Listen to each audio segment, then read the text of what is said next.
President Ferdinand R. Marcos Jr. may be the last of the baby boomers, but his dedication to uplift the lives of his countrymen and courage to make tough decisions, like standing up to a military superpower, transcend caste, creed, and political persuasion, and the generational divide.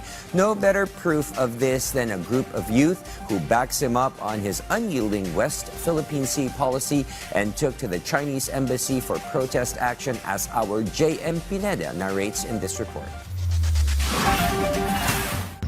Two incidents of bullying by China against Philippine vessels in the West Philippine Sea were reported this August.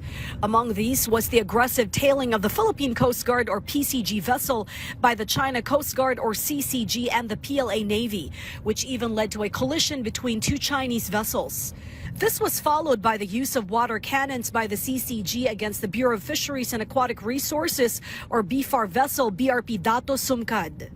These dangerous actions by China are seen as provocations that could trigger tensions in the West Philippine Sea. Still, the government stands firm that there will be no change in the Philippines' position on its rights within its own territory. Wala.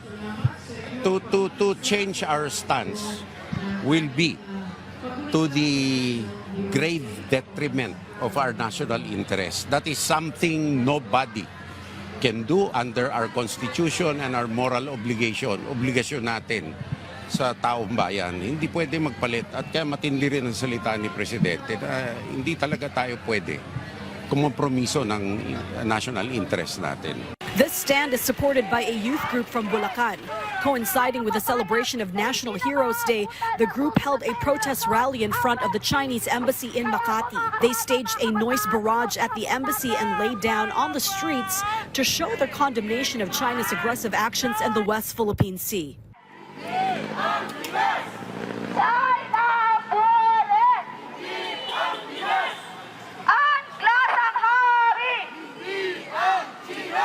They also smashed and destroyed a replica of a Chinese PLA Navy and CCG ship. Carrying placards, they expressed support to President Ferdinand R. Marcos Jr. on standing firm in continuously defending the country's territory.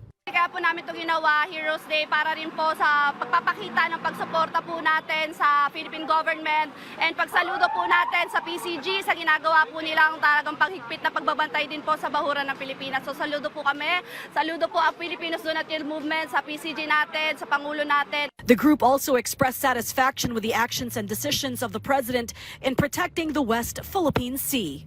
Our President still doing his best para protektahan yung atin sa mga susunod na henerasyon pa, is makita pa rin ng West Philippine Sea as part of the Philippines. With a patriotic spirit, love of country, and courage, the youth group showed their willingness to act, but they also called on China to choose peace over war.